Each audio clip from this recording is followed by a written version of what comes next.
When Jeremy Clarkson's worried about his career, you know something's genuinely gone wrong with cars, or he's found a brilliant new angle to slag off the government.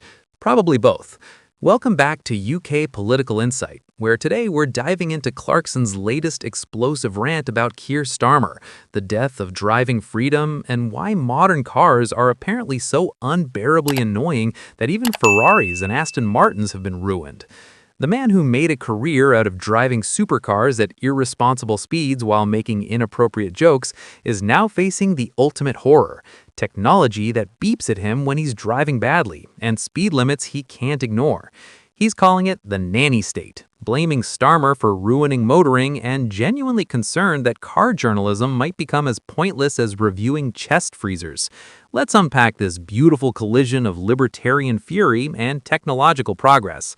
So, Jeremy Clarkson's latest target is the Advanced Driver Assistance System, or ADAS for short, which is basically a collection of safety features in modern cars that beep, bong, and generally make irritating noises when you're doing something potentially dangerous.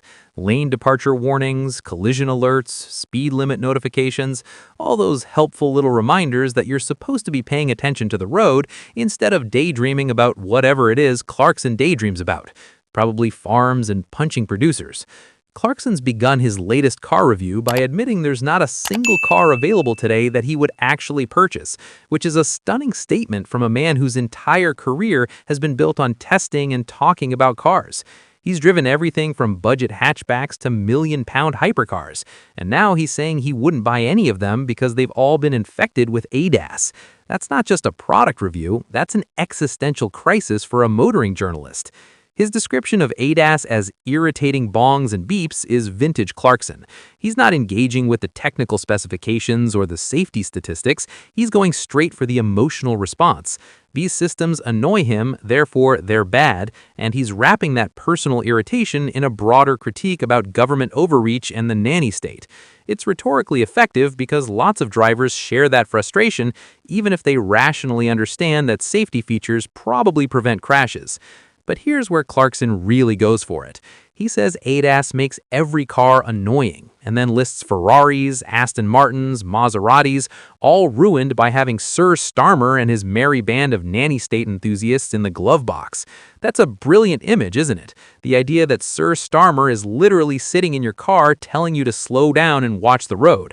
It's absurd and hyperbolic and completely unfair, because ADAS regulations are European Union requirements that were set long before Starmer became Prime Minister. But facts have never gotten in the way of a good Clarkson rant. The nanny state accusation is classic libertarian critique. The government's treating adults like children who can't be trusted to make their own decisions, imposing rules and restrictions and safety measures that take away personal freedom and responsibility. Clarkson's argument is essentially that if he wants to drive dangerously and potentially kill himself, that's his choice as a free adult, and the government shouldn't be interfering. It's philosophically coherent, but practically problematic, because dangerous driving doesn't just risk the driver's life, it risks everyone else on the road too. Clarkson also disputes that ADAS makes driving safer, calling the argument debatable, which is interesting because the actual data on ADAS effectiveness is pretty clear. These systems do reduce crashes, they do save lives, they do work. But Clarkson's not interested in data. He's interested in the driving experience, the feel, the freedom. He says all of this flies in the face of what a car is: freedom, escapism, excitement, convenience, and in some cases, art. That's genuinely poetic and captures something real about why people love cars beyond just transportation. The romantic vision of cars as freedom machines is deeply embedded in Western culture. The open road, the ability to go anywhere, the independence and autonomy that comes with having your own vehicle. ADAS interferes with that emotional experience by constantly reminding you that you're being monitored, that your behavior is being judged, and that you need to comply with rules and regulations. For someone like Clarkson, who's built a career on automotive escapism, that's genuinely threatening. But then Clarkson pivots to complaining about 20-mile-per-hour speed limits in villages around his area, which is a completely different issue but fits his broader narrative about government overreach. He says these limits have nothing to do with road safety and everything to do with parish councils justifying their existence by imposing liberal democratic speed limits that literally no one can stick to, especially going downhill. The phrase liberal democratic speed limit is clearly meant as an insult, associating lower speed limits with the Lib Dems' supposedly nannying, fun-ruining political philosophy. The reality of 20-mile-per-hour limits is more complicated.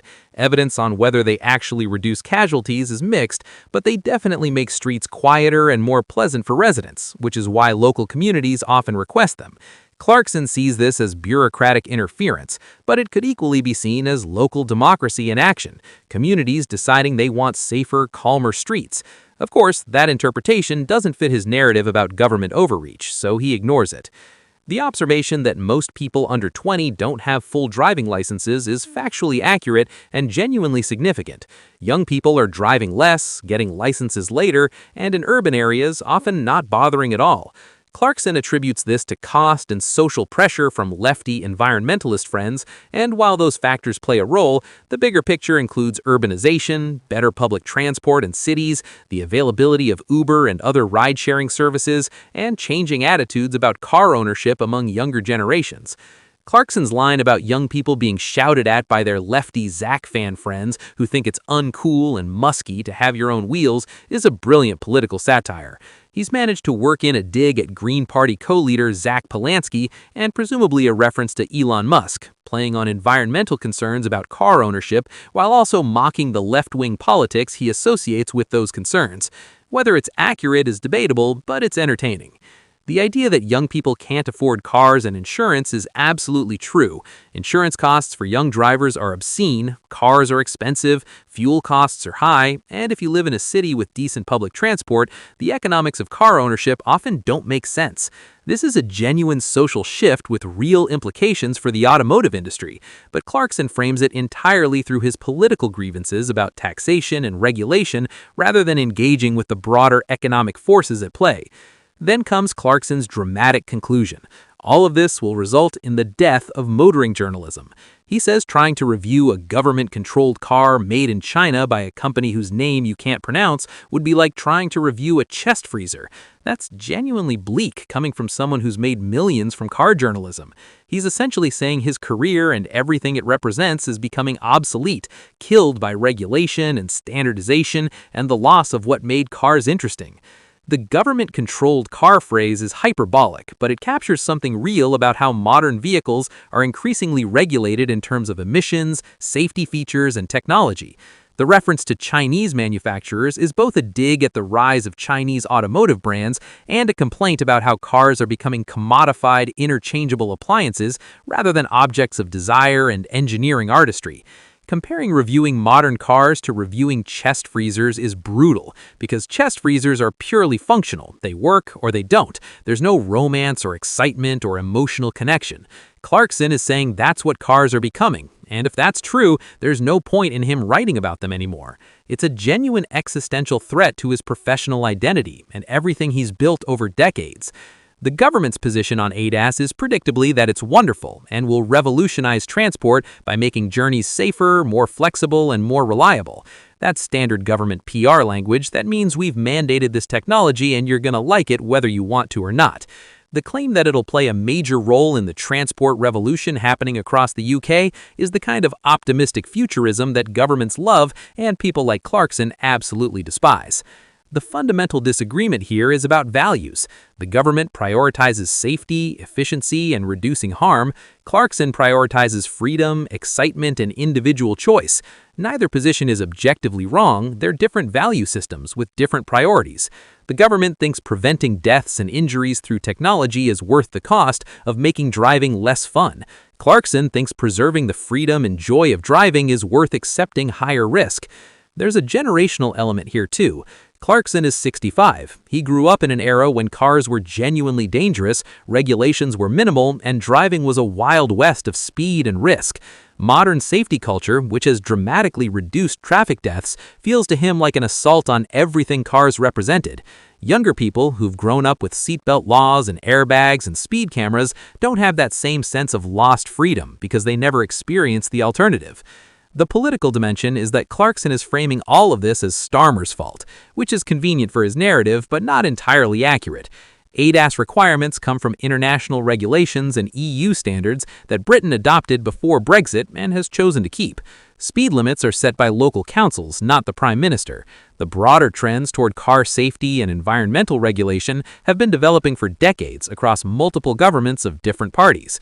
But Clarkson is not interested in nuance or historical accuracy. He's found a perfect villain in Keir Starmer, who represents everything he dislikes about modern governance: technocratic, safety-obsessed, willing to restrict individual freedom for collective benefit, insufficiently respectful of traditional British institutions like the right to drive a Maserati at whatever speed you fancy.